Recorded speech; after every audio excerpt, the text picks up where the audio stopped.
첫 번째 경기 대한민국 대 요르단 분석 시작해보겠습니다. 대한민국은 홍명보 감독 체제 아래 4-2-3-1 포메이션을 바탕으로 손흥민, 황희찬, 이재성 등 다수의 유럽파를 앞세운 공격 전개를 시도하고 있는 상황이다.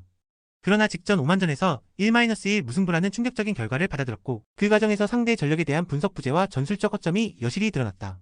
특히 알리 알부사이디의 왼발을 전혀 대비하지 못한 채 수비 조직이 무너졌고 실점 상황은 감독의 정보 수집 부족이라는 뼈아픈 지적을 받을 수밖에 없었다.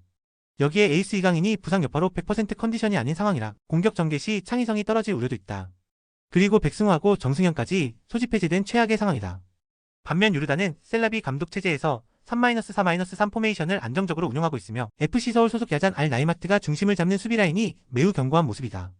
또한 무사 알마이너스타마리는 프랑스 리그에서의 경험을 바탕으로 날카로운 움직임과 중거리 슈팅 능력을 통해 최근 어매치에서도 꾸준히 공격 포인트를 기록하고 있다. 요르단은 전방 압박보다 중원 압축과 라인 간격 유지에 집중하면서 역습 루트에서 매우 효율적인 전개를 보여주고 있다.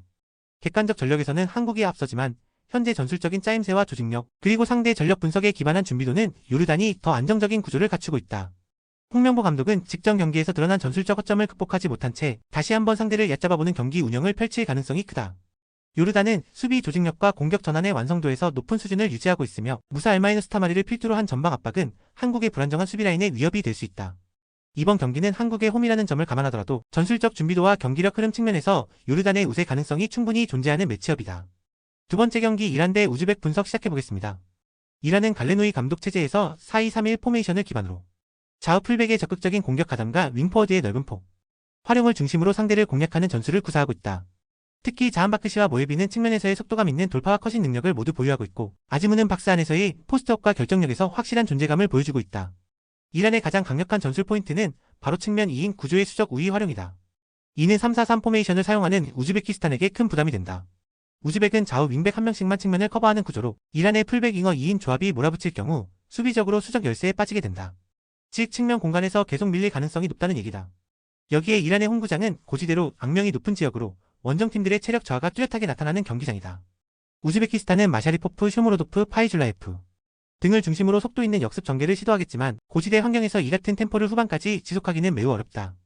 또한 수비 라인이 좌우로 계속 흔들릴 경우 중앙에서도 실점으로 연결될 수 있는 패턴이 반복될 가능성이 높다. 결국 이 경기는 이란이 체력적, 전술적으로 모두 우위의 선 경기로 전개될 공산이 크다. 이란은 측면 수적 우위를 이용한 전술 구조, 고지대 홈 경기라는 환경 이점, 핵심 공격 자원들의 컨디션까지 더해지며 안정적인 경기 운영이 예상된다. 반면 우즈베키스탄은 전술상 상극을 만난 데다 원정 체력 변수까지 겹쳐 경기 후반 갈수록 밀릴 가능성이 높은 구조다. 전체적으로 흐름은 이란이 잡고 경기를 주도할 가능성이 크며 다득점 승리까지도 노려볼 수 있다. 세 번째 경기 몰도바 대 에스토니아 분석 시작해보겠습니다. 몰도바는 클레스첸코 감독 체제 아래 3-5-2 전형을 기반으로 중앙 밀집과 후방 수비 블록 형성을 통해 안정적인 경기 운영을 추구하고 있다. 니콜라이스코와 포스톨라치의 투톱은 있지만 수비 부담이 커지면 전방 압박 자체가 느슨해지며 빠른 역습보단 오히려 수비 안정에 집중하는 보수적인 흐름이 자주 나타난다. 레압추크가 윙백으로서 넓은 폭을 커버하긴 하지만 그 역시 공격보단 수비 가담에 더 비중을 둔다. 에스토니아는 위르겐 헨 감독이 이끄는 4-2-3-1 전형을 활용하고 있으나 공격적인 시도보다는 라인을 내리고 중원 싸움에서 버티는 스타일이 강하다. 팔로메츠와 시네스키가 이선에서 역습 시 속도를 더해주는 역할을 하지만 공격 전개가 빠르지 않고 전방으로의 전환도 제한적인 편이다. 수비 시엔 양풀백이 라인을 깊게 내려 중미와 수비 라인 간 간격을 좁히며 이는 상대에게 뚜렷한 찬스를 주지 않겠다는 전형적인 잠그는 운영이다. 몰도바는 보수적인 포메이션 운영과 낮은 라인을 바탕으로 안정적인 수비 전개를 추구하고 있으며 에스토니아 역시 크게 다르지 않다. 공격 전술보다는 실점 억제에 집중하는 전략적 유사성 때문에 이 경기는 전술적으로도 득점보단 실점 억제가 우선인 흐름으로 흘러갈 수밖에 없다. 전체적인 전개 속도나 공격 템포 모두 매우 낮게 유지될 것으로 보이며 무득점 또는 단일 득점 가능성이 높은 매치다. 네 번째 경기 북한 대 아랍에미리트 분석 시작해보겠습니다. 북한은 신영남 감독 체제에서 4-4-2 전형을 기반으로 수비 라인을 촘촘하게 구성하고 빠른 롱패스를 활용한 역습 전개를 시도하는 팀이다. 리조국과 김국진이 공격진에서 위협적인 움직임을 가져가긴 하지만 세밀한 점유율 기반의 빌드업보다는 직선적인 공격 루트에 의존하는 빈도가 높다. 게다가 이번 경기는 평양 김일성 경기장이 아닌 중립지역 사우디리야드에서 진행되기 때문에 사실상 홈 이점이 사라진 경기다. 기후, 환경, 적응력 등 모든 면에서 중동 국가인 UAE가 훨씬 유리한 여건이다. 반면 아랍에미리트는 파울루 벤투 감독 체제 아래 5-4-1 전형을 기반으로 볼 점유율을 통한 경기 지배를 추구하고 있다. 벤투는 한국 대표팀 시절부터 라인 간격을 좁히고 좌우볼 회전을 통한 점유 유지에 능한 전술가로 평가받았고 이번 UAE 대표팀에서도 그 특색이 그대로 드러나고 있다. 특히 카이오 루카스와 야히야 알카사니는 좌우에서의 개인 돌파와 크로스 제공에 능하며 하리브 압달라 수하일은 박스 근처에서의 움직임이 날카로운 자원으로 북한 수비가 라인 간격을 놓치는 순간 침투가 이루어질 가능성이 높다. 북한은 홈 이점을 잃은 상태에서 상대의 점유율 중심 전술을 효과적으로 차단할 카드가 부족하다. 반면 벤투 감독은 전술적 통제력과 점유 기반 압박 유지에서 우위를 점하고 있으며 UAE는 기후와 환경 면에서도 훨씬 유리한 조건이다. 경기 흐름은 자연스럽게 UAE 쪽으로 쏠릴 수밖에 없는 매치업이다. 성적 부진을 이유로 안타깝게도 북한 신영남 감독은 아오지 탄광 끌려가기 직전이다. 동기부여가 넘치긴 하지만 동기부여만으로 객관적인 전력 차이를 극복하긴 어려울 것으로 예상된다. 다섯 번째 경기 쿠웨이트 대 오만 분석 시작해보겠습니다. 쿠웨이트는 피치 감독 체제 아래 4-2-3-1 포메이션을 유지하고 있으며 유세프와 아마드, 모하마드 다음을 중심으로 조직적인 수비와 롱볼 기반의 역습을 시도하고 있다. 하지만 전체적으로 전방에서의 유기적인 움직임이 떨어지고 세밀한 침투나 결정적인 찬스 창출 빈도가 적은 편이다.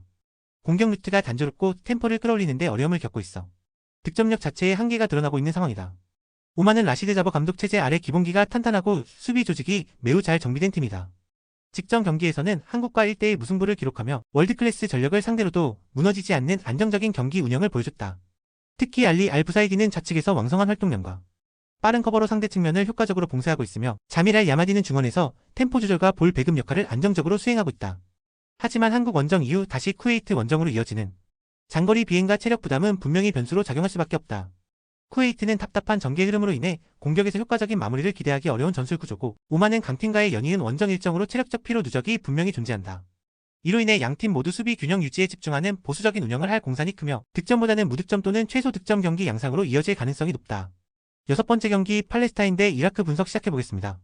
팔레스타인은 이압 아부 자자르 감독 체제 아래 4-4-2 전형을 바탕으로 강한 조직력과 라인 간격 유지에 중점을 둔 전형적인 실점 억제형 팀이다. 외사마부 알리와 자이드 컨바르의 투톱 조합은 왕성한 활동량을 바탕으로 수비 부담을 분산시키는 역할을 수행하지만 마무리 능력과 전방 연계의 부재로 인해 실질적인 공격 위협은 떨어지는 편이다.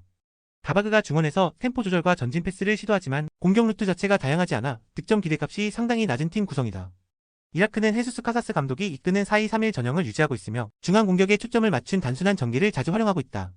알리 자심은 박스 근처에서 침투를 시도하지만 이라크의 핵심 루트는 여전히 아이맨 후세인에게 집중되어 있다.